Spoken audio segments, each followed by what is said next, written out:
Приветствую гостей и зрителей канала. Судя по названию видео, вы уже, наверное, поняли. Меня снова забанили.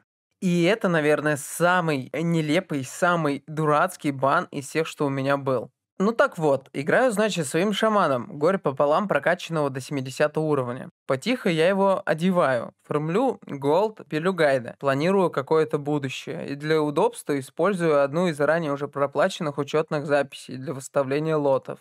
Это действительно было удобно, особенно когда грёбаный аукцион просто отказывался работать. Да и почему бы не использовать то, за что ты уже заплатил ранее деньги? Не правда ли? Решив на денек съездить на дачу, отдохнуть, развеяться, я замечаю оповещение. Мне прилетает блокировка на учетной записи. И ладно бы на одну или две-три. 8. 8, мать его, учетных записей и улетает в бан. Я на них почти ничего не делал. На двух даже не было подписки уже более 1,5 месяца. Те, кто давно уже подписан на наш канал, знают, что мы с Алхимом занимались игрой с нескольких учетных записей World of Warcraft, при этом не нарушая пользовательского соглашения. Делали это максимально примитивно, и после последних корректировок, которые были в мае, мы чуть ли полностью не перестали этим заниматься, так как в службе поддержки не могут дать точной информации о том, что можно, а что нельзя, так как они сами ничего не знают. Вы скажете, ну и по заслугам, сраный мультибоксер. Но мы все так или иначе мультибоксим. И в теории каждый второй может подходить под это определение и считаться мультибоксером. Фактически я перестал играть одновременно в множество окон. Играл в одно окно. Был как все. И ладно бы мне за дело прилетел бан. Но нет. Просто так. Мне навсегда заблокировали 8 учетных записей просто, мать его, так, за якобы читы, хаки, ботов. И вот если бы это был мой первый бан, за полгода блокировки мне прилетали уже 5 раз. За раз улетало различное количество учетных записей. По счету это моя 5-я блокировка и суммарно забаненных учетных записей 25. И апеллированных ранее было 17. 17 раз разбанили и сняли с меня все обвинения. Но даже после этого мне снова кидают рандомную, мать его, блокировку. А пока я все еще нахожусь в блокировке, я хочу рассказать о тех, что были ранее. Первая моя блокировка. 23 января. 5 учетных записей улетает в пермоментный бан. Причина – читы, хаки, боты. Пишу первый тикет. Спустя где-то сутки отменяется перматч, дается полгода. Но мне все так же говорят, что я читер. Но если я читер, должны ли с перматча до полугода снижать? На следующий день пишется вторая апелляция, более развернутая. Прилагается запись стримов и дается ответ. Мы проведем расследование. 3 дня ожидания. Ответ. Апеллирован. Блокировки сняты.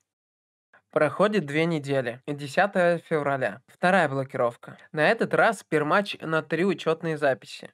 Причина – использование сторонних программ, хаков, читов, ботов. Первая апелляция. И на удивление, буквально в течение нескольких часов мне ответили и отправили на расследование. 3 дня ожидания, и угадайте что? Вместо бана навсегда полгода. Но я ни в чем не виноват. Пишу снова. Ответ таков. Блокировку учетной записи мы уже обсудили. И мы сообщили вам всю доступную нам информацию по вопросу данной ситуации. То есть меня снова попросту послали. Пишу еще раз. Они идут навстречу, проводят расследование. Говорят, все в силе, бан не будет отменен. Сказали, не стоит больше писать, потому что вас пошлют нахрен. Хорошо. Я смирился. Окей, все.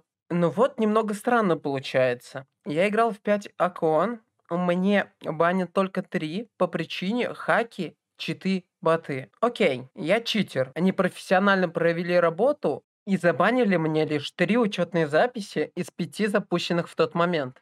Безусловно, бан за дело.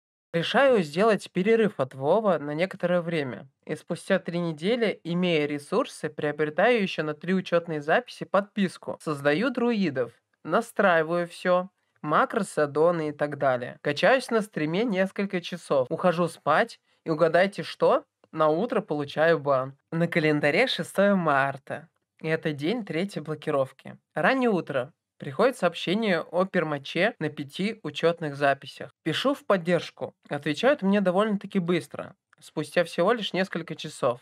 Стандартная Копипаста. Ваша учетная запись в World of Warcraft была навсегда заблокирована в связи с существенными нарушениями пользовательского соглашения. Что я, блядь, такого мог нарушить, пока я 2 часа ёбаные аддоны с макросами настраивал? Или, наверное, я нарушил, когда проходил данжи, вайпаясь в них. Пишу развернутую апелляцию. Хорошо, хоть в этот раз мне идут навстречу и начинают расследование. Спустя 5 дней вижу сообщение. Пишу вам сообщить, что проверка по вашему случаю была завершена и доступ к играм восстановлен. Но нежели нельзя было так сделать сразу.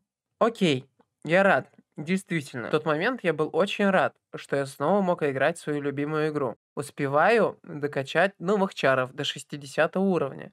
Много труда, много нелепых вайпов в инстах по ходу прокачки, так как я проходил их в соло с моими кривыми руками, иногда получалось и это довольно-таки плохо. Едва ли отбив затраты, накопив на подписку для каждой учетной записи, наступает 28-й день после последней блокировки. Мы с Алхимом фармим на стриме 2 группы по 4 человека. У меня 5-й персонаж стоит на Брутозавре. Им я не атакую мобов, просто используется для быстрой и удобной продажи хлама. И когда мы закончили фарм, ушли спать, и знаете, что я вижу с утра? 8 апреля. И это моя блокировка номер 4. Пермоментная блокировка 4 учетных записей. И угадайте что? Забанили все, кроме той, которая стояла на Брутозавре. Ну а причина одна из тех, что писалось ранее. Хаки, читы, боты. Из 8 учетных записей у меня остается одна. Пишу апелляцию. Мне сообщают, что будет проведено расследование. Хорошо. Пока мне отвечают, я решаю провести челлендж, который я планировал уже давно.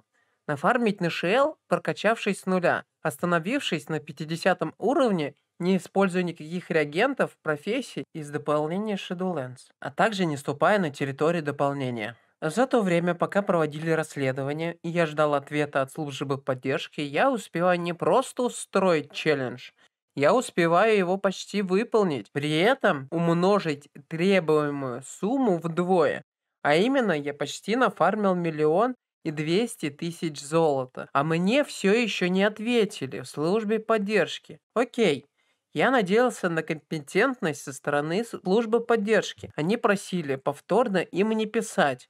Они все сделают и напишут мне, когда все закончат. Они точно дадут мне знать, говорили они.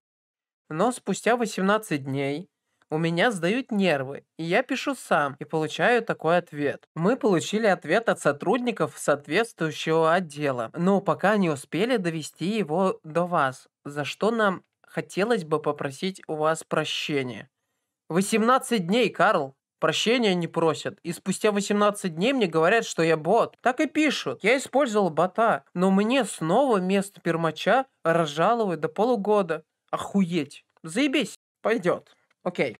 У меня нервный срыв. Профессионализм данных сотрудников просто зашкаливает. Предела ему нет. Накапал себе валерьянки. Выпив несколько литров чая из ромашки, я решаюсь пообщаться со специалистом службы поддержки в лайв-чате. Я не просил никаких разбанов. Я хотел узнать, как мне играть и впредь никак не нарушать правил пользовательского соглашения, дабы впредь не получать рандомные блокировки. Я просто хотел проконсультироваться, а то вдруг у компании Blizzard все-таки есть какое-то скрытое правило, которое я постоянно умудряюсь нарушить. Но вместо этого я получаю информацию о том, что специалисты провели тщательную проверку. Я это и так знал. Далее я продолжил вести диалог со специалистом службы поддержки и задал свой первый вопрос. Раз они мне не хотят нормально отвечать, я спрашиваю. Написано, что мультибокс не запрещен. Я ничего запрещенного не использую, но я как-то нарушаю, получается так. Может быть, функционал, доступный миллиарду людей с Windows 10, запрещен? Его ни в коем случае нельзя использовать? Я получаю в ответ информацию о том, что сотруднику поддержки неизвестно о каких-либо функциях Windows 10, которые были бы запрещены и являлись нарушением. Я продолжил разъяснять по поводу того, как я управлял всем. Приложил скриншоты того, какие функции Windows и Warcraft я использовал. В итоге получаю довольно интересную информацию о том, что, во-первых, сотруднику неизвестно ничего по поводу функционала, что я ему расписал, а во-вторых, нету каких-то списков запрещенных или разрешенных программ. Правила запрещают определенные действия, то бишь автоматизацию и зеркализацию нажатий, и неважно, какими методами они достигаются. Я объясняю еще раз. Я не нарушал пользовательского соглашения. Управлял мультибоксом самостоятельно, не прибегая к программам для зеркализации и автоматизации. Я использовал только функционал Windows 10, клиенты игры World of Warcraft, клава-мышь и две руки. На этом все. Более ничего я не использовал. А мне объясняют, что пользовательское соглашение можно по-разному интерпретировать. Данный сотрудник не имеет юридического образования, именно поэтому это не в его компетенции. Он не юрист, заявляет он. В следующем письме я приложил ссылки на некоторые записи стримов, где виден весь геймплей, мою руку и мышь. Сотрудник мне дает понять, что много чего не видно. Видно, что я вожу мышкой по экрану, что-то происходит, но непонятно, какие программы запущены на фоне. И он усомнился в том, как все устроено на самом деле. То бишь Blizzard даже не знали, что такой вариант управления несколькими окнами существует, либо же специалистов службы поддержки не информировали об этом. Хорошо, я предлагаю записать видео, потому как все и вся работает. Может быть, так ему было бы лучше понятно. Я уверил, что любой сотрудник вашей компании сможет проверить и удостовериться, что он точно так же сможет сделать без каких-либо проблем, просто используя клиент игры, клавиатуру и мышь. И, возможно, благодаря этому получится провести дополнительное расследование по моему делу. Далее мне объяснили, что блокировка не обязательно применяется сразу после обнаружения нарушений. Если вас заблокировали, то это совсем не значит, что вы нарушили непосредственно во время той игровой сессии. Он имеет в виду запись стрима, которую я ему приложил. И сообщает мне, что видео одной игровой сессии не всегда достаточно, чтобы что-то доказать. Сразу же после этого я даю понять сотруднику службы поддержки, что у меня есть записи всех моих игровых сессий за последний месяц и даже поболее. И только после этого, наконец-то, мне идут навстречу. Меня попросили в малейших деталях расписать, как что устроено, как я управляю всеми окнами, каким образом персонажи передвигаются, как я всеми нажимаю способности. Все в деталях объяснил сотруднику службы поддержки. Были вопросы даже по поводу строения макросов, как персонажи повторно начинают следовать после того, как оторвались и так далее. Сотрудник также попросил приложить записи всех возможных стримов за последнее время. В конечном итоге я скидываю ему 27 записей стримов, и это был конец нашего диалога, на который ушло порядка часа времени. Спустя примерно 3 дня мне сообщают очень хорошую новость. После рассмотрения предоставленной вами информации, включая видеозаписи ваших игровых сессий, а также перепроверки вашей учетной записи, было принято решение разблокировать, внимание, все ваши игровые учетные записи. И сообщают, что только что сняли все блокировки с моих 7 учетных записей, даже из тех, которые были заблокированы в феврале месяце, которые я не мог апеллировать на протяжении 3 месяцев. И вот после относительно небольшого диалога с специалистом службы поддержки мне удалось разблокировать все мои учетные записи. После этого я все так же не нарушал никаких правил пользовательского соглашения и примерно через 18 дней ушел играть в Burning Crusade Classic, где я учетные записи использовал для покупки предметов у NPC, выставления лотов на аукцион и смену слоя на моем сервере. Вроде бы ничего такого, но я получил бан просто так. Написано за читы, хаки, боты. Это очень-очень отличная новость, особенно в преддверии патча 9.1. Ведь сейчас 30 июня, а я не могу начать играть в него. И что стоит сказать? Суммарно времени, проведенного в бане, составило на всех учетных записях более года, а именно 386 дней. А по состоянию на 30 июня я все еще нахожусь в бане, уже на протяжении 6 дней. Итого можно прибавить еще 48 дней к тем 386. Итого мы получаем 434 дня бана. Весело, задорно. Просидев уйму времени в бане, пообщавшись с разными ГМами, пришел вот к чему. 80% всего, что они могут вам написать в ответ, это стандартные копипасты. У всех они разносложенные, но смысл один. Скорее всего, вам скажут, что вы на 100% нарушили правила. Бан за дело. Хоть и на самом деле все дело в репортах. А банит вас, скорее всего, система. Банит не сразу, лишь потому, что ей нужно время на анализ всех процессов. Но рано или поздно вам прилетает бан, хоть вы и ни в чем не виноваты. Особенно в преддверии нового патча. Любой игрок может попасть под волну банов. Что стоит сказать? Надеюсь, в ближайшее время меня все-таки разбанят. В ином случае я даже не знаю, что делать. А если вам данное видео было интересно, с вас лайк, подписка, а с меня, возможно, новое видео.